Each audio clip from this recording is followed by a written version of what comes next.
There's a lot of parts of being a professor that really aren't a lot of fun. Just the other day, these guys wanted me to look at the rap and see whether or not it was any good. And I just said, well, I think you should call it crap. Crap, get it? Because it was so bad. Anyway, I'm going to be posting weekly comments, talk about where the class is or whatever. And I think one thing that could help you right now is some hints about the homework, whether they're PM1 or PT1, or if you haven't done already, at least compare what I have to say to you to what you've done to see if you're on the right track.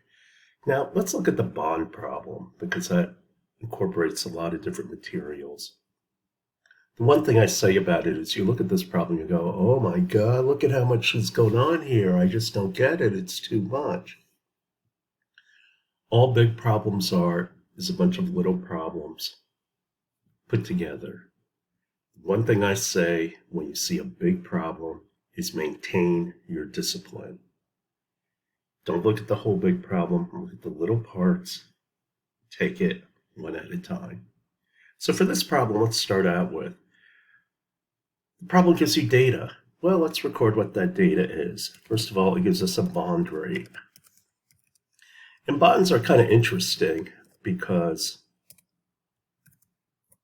here you are giving a chunk of money. In effect, you're giving a loan. And so on that loan, they're going to make payments, and at the very end, you get your capital back. Now, that's if it's a good bond. Some of you have heard the term junk bonds. Junk bonds are the ones that are sketchy businesses. This is why they're giving you these big returns. But if they don't make it, you don't get your money back. And so that's a risk you take. So we have a bond rate that's 7%, and we have an inflation, which is 4%. Now, when you do these, take a moment and think about, what does this mean? And what it means is inflation, that my money is going to shrink over time. So my dollar at time zero is worth 96 cents, and then 92 cents. And as you can see, it just keeps shrinking 4% every year. And so that's a big deal because my money's becoming worth less and less and less. Finally, there's a third piece of data it tells me about, and that's fees. So the question is asking you, what's the ROI and what's the internal rate of return? Now, in order to solve this, you need to understand what both of those mean. And so ROI is about all the cash flows over time, summing it up and then coming up with comparing the end to the beginning. How well did I do? Internal rate of return is that R we need to figure out and how it compounds over time. That's what we need to calculate by. So let's start with the internal rate of return problem. So the first thing I need to do is figure out what the cash flows are. So what are the cash flows? What goes out and what comes in? So what goes out is, first of all, what's my investment I'm going to put into this? It's a bond, so money's going out. The next part is, what's the bond yield? What's money going out? What fees am I paying? And then on the other side is, what money do I have coming in? And the money I have coming in are my bond yield, that's 7% I get every year, and also my principal, meaning I get my money back. And it's told you that $10,000 is my investment.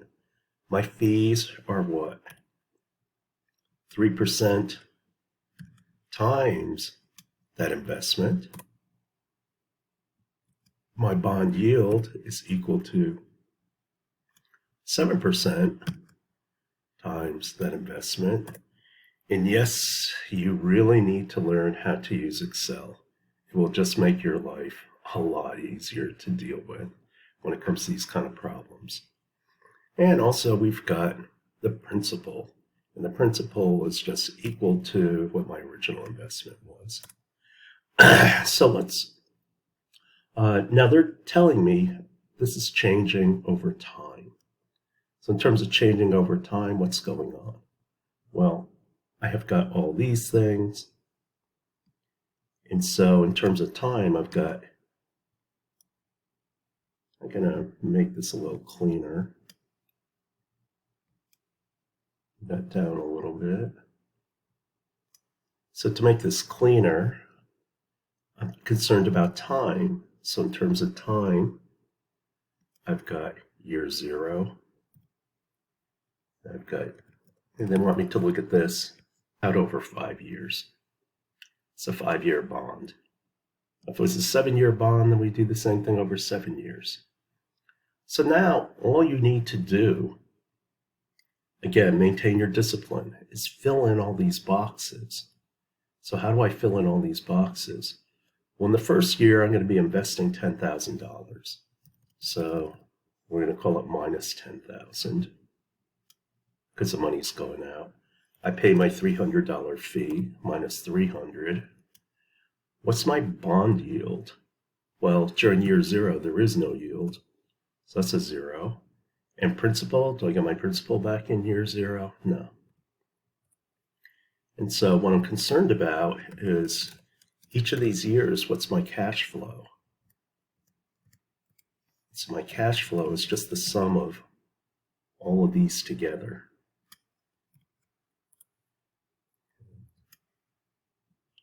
Just going to stretch that out over all 5 years.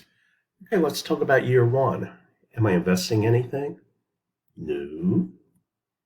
Are there any fees during roll? No. But do I get bond yield? Yes, I do. I get my $700, but I don't get all my money back. Year 2, same thing, isn't it? I get my bond yield, and I don't have to pay, I don't get my principal back. Now, if we skip ahead, when do I get my principal back? Well, isn't that during year 5? And so I get 10,000. Now, I'm not going to fill out the rest of this. Oh, because I made that equal to, never mind. I thought it was a constant. It wasn't. So now I've got all these cash flows. And you could do this calculation by hand, but what IRR does is compound. Now you're thinking, but how do I put inflation in there? Well, with IRR, you don't have to put inflation, because the way IRR works is IRR tells you what the rate of return is. But based on that rate of return, what will happen is it'll tell you how much you're getting back, and then you compare that percentage to inflation, because you know it's going to be less than that. So am I going to be above inflation or below inflation? So there's this nice little handy IRR calculation. So the values are like this. And then it asks you to pick a dummy number so the simulator doesn't go off into Netherland. And then I find out it's 2%. Now, it's going to be more than 2% for the simple reason I'm going to add a couple decimal places, 2.25%. And we know it's actually going to be more than this because I didn't fill out all of these. Might be less because I didn't include, you have fees at year 5. But that's how you do IRR. And if I look at that 2.25% and inflation's 4%, bad investment. I'm losing money. Now let's redo this problem. And if you don't mind, I'm going to cheat a little bit and just copy all of this.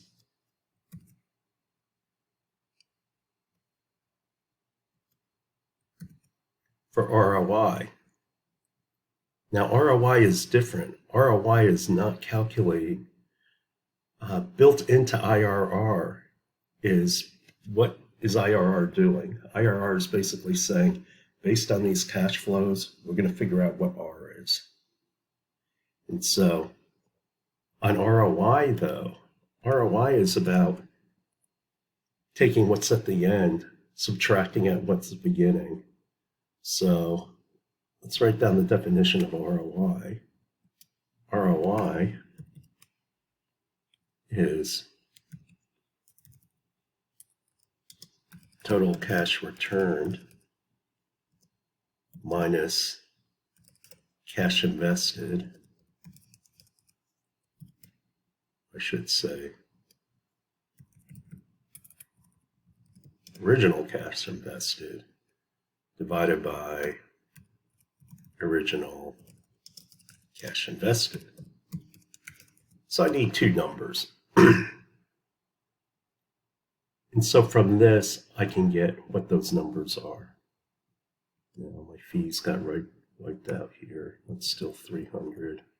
My bond yield is still 700. So let's go over this. Year one stays the same. Year zero stays the same. Now, what's the significance of year zero? Well, this number is the number that I invested, right? So I got half of this calculation done.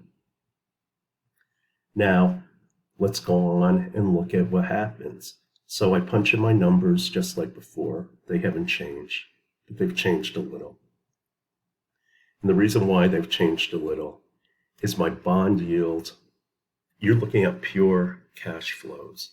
And what's happening is the bond yield, you're actually looking at how does this change over time.